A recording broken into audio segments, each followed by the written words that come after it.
মুভির শুরুতে আমরা সিথি নামের একজন গর্ভবতী মহিলাকে দেখতে পাই, যিনি রাতের বেলা রান্না করছিল। হঠাৎ সে অনুভব করে কেউ একজন ঠিক তার পেছনে দাঁড়িয়ে আছে। সে ঘুরে তাকাতেই দেখে তার ভাবি রান্তি অদ্ভুতভাবে দাঁড়িয়ে আছে, আর হঠাৎই সে গরম পানিতে হাত ঢুকিয়ে দেয় এবং সেখান থেকে জীবিত একটি ব্যাঙ বের করে আনে। আর তারপরে সে ওই ব্যাঙটিকে চিবোতে শুরু করে। আর এই দৃশ্যটা এতটাই বীভৎস ছিল যে সিথির মনে হচ্ছিল তার বাচ্চাটা এখনই পেট ফেটে বেরিয়ে আসবে। কিছুক্ষণ পর সে তার খাবার নিয়ে ঘরে ফিরে আসে, কিন্তু বিছানা চাদর সরাতে সে চমকে ওঠে, কারণ চাদরের ভেতরে তার ভাবে রান্তি শুয়েছিল। সে কিছু বুঝে ওঠার আগে রান্তি তার গলা মুচড়ে দেয়, আর তারপর তার পেট চিরে শিশুটিকে বের করে আনে এবং নিজের শিকার বানিয়ে নেয়। পরের দিন সকালে পরিবারের লোকজন দেখে সিথি বাড়ি থেকে উধাও। কেউ জানে না সে কোথায় গিয়েছে। তার শাশুড়ি বলে হয়তো বউ রাগ করে বাপের বাড়ি চলে গিয়েছে। পরিবারের মান সম্মান রক্ষার জন্য তিনি এই বিষয়টি গোপন রাখতে চান, তাই তিনি চুপি চুপি লুকিয়ে ফোন করে সিথিকে। কিন্তু ওপাশ থেকে ভেসে আসে কান্নার শব্দ, আর হঠাৎই শাশুড়ির হুইল চেয়ারটা নিজে নিজে পিছিয়ে যেতে থাকে, আর দেখা যায় সিথির আত্মা পেছন থেকে সে চেয়ারটি টানছিল। ভয়ে শাশুড়ি ব্রেক টানে, আর সঙ্গে সঙ্গে সে আত্মা মিলিয়ে যায়। সে অবাক হয়ে যায় কি হচ্ছে এসব, কিন্তু সে জানে না এই ভয়াবহ ঘটনার পেছনে আছে এক ভয়ঙ্কর কালো জাদু। আসলে কয়েকদিন আগে রন্টির মেয়ে নিনা এক দুর্ঘটনায় মারাত্মক আহত হয়। ডাক্তাররা বলে ব্রেন সার্জারি করতে হবে। রন্টির স্বামী জাহাজে কাজ করে, তাই তার সাথে যোগাযোগও করা সম্ভব হচ্ছিল না। ঠিক তখনই এক রহস্যময় বুড়ি মহিলা আসে। তিনি রন্টিকে কিছু খেতে দেন এবং এক টুকরো কাগজ হাতে দিয়ে বললেন, যদি ডাক্তাররা কিছু করতে না পারে তবে এই পথটা চেষ্টা করতে পারো। পরের দিন হাসপাতাল থেকে বিশাল অঙ্কের একটি বিল আসে।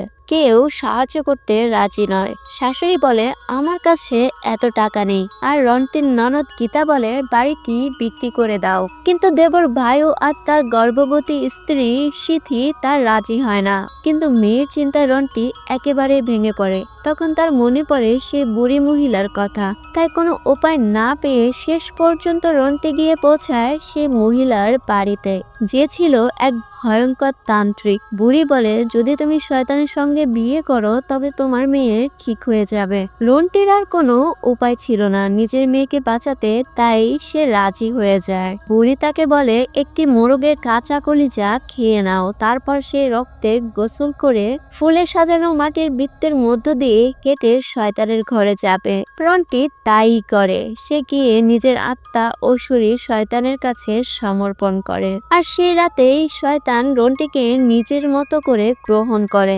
বাইরে তখন তান্ত্রিক মহিলা এক অদ্ভুত গান গাইছিল।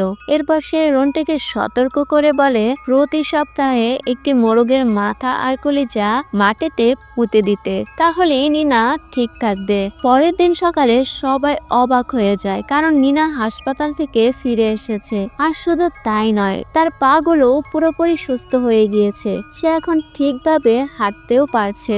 সবাই অবাক হলেও খুশি হয়, কিন্তু রন্টির চেহারায় এক অন্যরকম পরিবর্তন দেখা যায়। সবাই যখন জিজ্ঞেস করে এটা কিভাবে সম্ভব, রন্টি শুধু বলে এটা মিরাক্কেল। কিছুক্ষণ পর বায়ু খেয়াল করে তার প্রিয় লড়াইয়ের মুরগি রকি হারিয়ে গিয়েছে। ঠিক তখনই আমরা বুঝতে পারি সে তান্ত্রিকের নির্দেশ মতো রন্টি প্রতি সপ্তাহে মুরগি বলি দিচ্ছে। কিন্তু সিথির কাছে ব্যাপারটা মোটেও স্বাভাবিক লাগছিল না। তার মনে হচ্ছিল রন্টি নিশ্চয়ই কোনো কালো জাদু ব্যবহার করেছে। কিন্তু বায়ুর তাতে কিছুই যায় আসে না, কারণ এখন আর বাড়িটি বিক্রি করার দরকার নেই। পরের দিন সকালে যখন সিথি মোরগদের খাবার দিচ্ছিল, তখন সে দেখতে পায় রন্টি অদ্ভুত একটি দৃষ্টিভঙ্গি করে চুপচাপ ঘরের ভেতরে ঢুকছে। তার মনে সন্দেহ জাগে, তাই সেও ধীরে ধীরে তার পিছু নেয়। ভিতরে গিয়ে রন্টি নিজেকে একটি অন্ধকার ঘরে আটকে ফেলে। সিথি জানালা খুলে দেখার চেষ্টা করে ভেতরে কি হচ্ছে। তখনই সে দেখে রন্টি সিগন্যাল ছাড়া টিভি স্ক্রিনের দিকে তাকিয়ে হাসছে। সিথি ভয় পেয়ে জিজ্ঞেস করে ভাবি সবকিছু ঠিক আছে তো? কিন্তু রন্টি কোনো উত্তর উত্তরই দেয় না। ঠিক তখনই কেউ দরজায় কড়া নাড়ে। শীতে দরজা খুলতেই দেখে রন্টি নিনাকে নিয়ে স্কুল থেকে ফিরছে। এবার সে পুরোপুরি ভয় পেয়ে যায়, কারণ কিছুক্ষণ আগেই তো সে রন্টিকে ঘরের ভেতরেই দেখছিল। সে আবার সে ঘরের ভিতরে তাকাতেই দেখে ভেতরে কেউ নেই। রাতে যখন সে বাথরুমের পাশ দিয়ে যাচ্ছিল, সে ভেতর থেকে কারো হাসির শব্দ শুনতে পায়। তার মনে হয় হয়তো রন্টি কোনো অচেনা পুরুষের সঙ্গে আছে। সে প্রমাণ রাখার জন্য ফোনে ভিডিও রেকর্ড করে আর সেটি আপলোড করতেই যাচ্ছিল। ঠিক তখনই রন্টি বাথরুম থেকে বেরিয়ে আসে। সেতে কোনোভাবে কথা ঘুরিয়ে পরিস্থিতি সামাল দেয়, কিন্তু অদ্ভুত বিষয় ছিল বাথরুমের ভেতরে অন্য কেউই ছিল না। পরের দিন সকালে সেই ভিডিওটি পুরো গ্রামে ভাইরাল হয়ে যায়। ভিডিওটি দেখে রন্টি প্রচন্ড রেগে যায়। সে রান্নাঘর থেকে বড় একটি সবজি কাটার ছুরি তুলে নেয় আর স্মৃতির গলা চেপে ধরে। ভয় কাঁপতে কাঁপতে স্মৃতি সব স্বীকার করে ফেলে। সেই ভিডিওটা আপলোড করেছিল কারণ তার মনে হচ্ছিল রন্টির আচরণের পেছনে কোনো কালো রহস্য আছে। সে চেয়েছিল সবাই সত্যিটা দেখুক, তাই রন্টির রাগ আরো বেড়ে যায়। সে ছুরি দিয়ে আঘাত করতেই যাচ্ছিল, ঠিক তখনই গীতা এখানে এসে পড়ে এবং তাকে থামিয়েও দেয়। এক মুহূর্তের জন্য রন্টি নিজেও নিজের রাগে ভয় পেয়ে যায় আর কিছু না বলে ঘর থেকে বেরিয়ে যায়। রাতে বায়ু স্মৃতিকে ম্যাগি বানাতে পাঠায় আর তারপর ঘটলো সে ভয়ঙ্কর দৃশ্য, যেটা এই গল্পের শুরুতেই দেখানো হয়েছে। সবাই ভেবেছিল স্মৃতি হয়তোবা রাগ করে বাপের বাড়ি চলে গিয়েছে, তাই কেউ তেমন খোঁজ খবর নেয়নি। সেই রাতে গীতা যখন মোরগ ধরতে বেরিয়েছিল, সে পাশের ঝোপ থেকে কান্নার আওয়াজ শুনতে পায়। সে ফোনের ক্যামেরা অন করে দেখতে সেখানে কি হচ্ছে। ঠিক তখনই নিনার একটি খেলনা বাথরুমের দিকে চলে যায়। নিনা সেটি নিতে বাথরুমে ঢুকতেই বাথটাব থেকে বেরিয়ে আসে কারো কালো পচা আঙ্গুল। নিনার চিৎকারে গোটা বাড়ি কেঁপে ওঠে। গীতা ফিরে তাকাতেই দেখা যায় ঝোপের মধ্যে আসলে ছিল রন্টিরূপী সেই ভয়ঙ্কর আত্মা। তারপর গীতা বাথরুমে গিয়ে দেখে নিনা পুরোপুরি ভয়ে জমে গিয়েছে। এদিকে রন্টি প্রতি সপ্তাহে কালো জাতীয় রীতি পালন করে, একটা মোরগের মাথা আর কলিজা মাটিতে পুঁতে রাখে। একদিন যখন সে এই কাজটা করছিল, হঠাৎ মাটির নিচে মাটি আস্তে আস্তে সরে যায় আর তার নিচে দেখা যায় স্মৃতির পচা লাশ। এই দৃশ্য দেখে রন্টির গা শিউরে ওঠে। ভয় আর অনুশোচনায় ভরে যায় তার মুখ। সে দৌড়ে চলে যায় সে তান্ত্রিক মহিলার বাড়িতে। মহিলা যা বলে তা শুনে রন্টির আত্মা কেঁপে ওঠে। সেদিন সে শয়তানের সঙ্গে বিয়ে করেছিল। সেদিন থেকে সে দানব তার শরীরের মধ্যে বাসা বেঁধেছিল, আর কেউ যদি রন্টির বিরুদ্ধে কিছু করে, শয়তান নিজে তাকে মেরে ফেলে। বুড়ি মহিলা হেসে বলে, এখন তুই তার স্ত্রী, স্বামীর ধর্মই তো স্ত্রীকে রক্ষা করা। কিন্তু রন্টি সবকিছু শেষ করতে চায়। সে শুধু চায় তার মেয়ে নিনা বেঁচে থাকুক, কিন্তু কারো প্রাণ নিয়ে নয়। কিন্তু বুড়ি সাপ বলে দেয় এখন আর ফেরার কোনো পথ নেই। রাতে বায়ু হঠাৎ শুনতে পায় শীতের কান্নার আওয়াজ আসছে। সে দৌড়ে পিছনের উঠানে যায় আর সেখানে যা দেখে তাতে তার শরীর কাঁপতে শুরু করে। শীতের পচা বিকৃত লাশটি মাটিতে পড়ে আছে আর তার পাশে পড়ে আছে রন্টির ওড়না। সে ভয়ে এবং ক্ষোভে ছুটে যায় রন্টির কাছে, কিন্তু মা ঠান্ডা গলায় বলে এই ব্যাপারটা আর বাড়িয়ে লাভ নেই, বদনাম হবে। চুপচাপ বাড়ির পেছনের উঠানে কবর দিয়ে দেয়। এই কথা শুনে বায়ুর বুক কেঁপে ওঠে। একজন মা কিভাবে এমনটা বলতে পারে? তবু মায়ের কথার বিরুদ্ধে যাওয়ার সাহস তার ছিল না। রাতের অন্ধকারে সে স্মৃতির লাশ মাটির নিচে পুঁতে দেয়। ঠিক তখন সে দেখতে পায় রন্টি কাঠের ঘরের দিকে যাচ্ছে।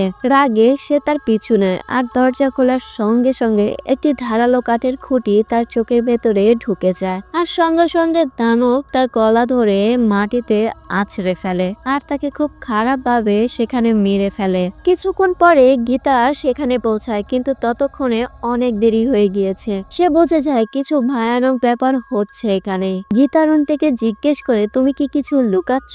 রন্টি কাঁদতে কাঁদতে বলে দয়া করে কিছু জিজ্ঞাসা করিস না। তুই যদি আমাকে কষ্ট দিস তবে এই দানব তোকেও ছাড়বে না। পরের দিন মায়ের আদেশে গীতা বায়ুর লাশও উঠোনে পুঁতে দেয়। মা এখনো শুধু নিজের মান সম্মান নিয়েই ব্যস্ত।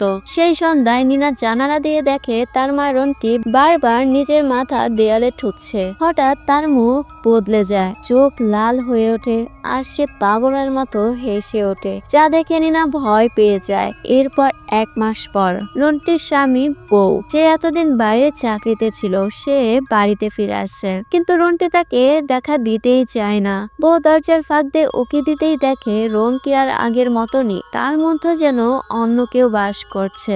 বউ বলে, আমি তোমাকে ঠিক করব রন্টি। রাত 12টা বাজে। বউ ঘুমিয়ে পড়ার আগে হঠাৎ ঘর থেকে হাসির আওয়াজ পায়।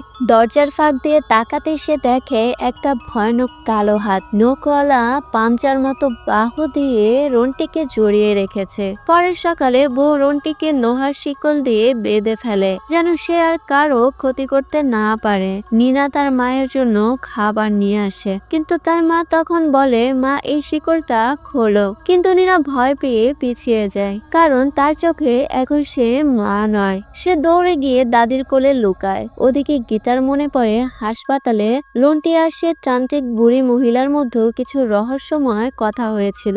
সম্ভবত সব উত্তর ওখানেই পাওয়া যাবে। গীতা আর বউ সারাদিন ধরে সেই বুড়ি মহিলাটি খুঁজে, কিন্তু কোনো সন্ধান পায় না। এদিকে নিনার মন মানছিল না, সে আবারও মায়ের কাছে যায়। রন্টি মিথ্যা বলে, বাবু আমার তোর আনা বিস্কুটটা খেতে মন চাইছে। নিনা সরল মনে বাইরে যায় বিস্কুট আনতে। ফিরে এসে দেখে মা কোথাও নেই। ঠিক তখনই দাদির চিৎকার শোনা যায়। নিনা দৌড়ে গিয়ে দেখে তার দাদিকে ইতিমধ্যেই ভয়ানকভাবে মেরে ফেলা হয়েছে, আর সামনে দাঁড়িয়ে আছে তার মা, যার চোখ এখন আর মানুষের চোখ নয়। নিনা চিৎকার করতে করতে দৌড়ে পালায়। ঠিক তখনই গীতা আর বউ বাড়িতে ফিরে আসে, আর তাদের মায়ের অবস্থা দেখে হতবাক হয়ে যায়। গীতা সঙ্গে সঙ্গে নিনাকে খুঁজতে শুরু করে, কিন্তু ঠিক সেই মুহূর্তে রন্টি তার সামনে এসে দাঁড়ায়। গীতা সাহস করে লড়াই করে, কিন্তু রন্টি তখন আর মানুষ ছিল না, সে যেন এক পিশাচে পরিণত হয়েছে। রন্টি গীতাকে মাটিতে ছুঁড়ে মারে। সে যখন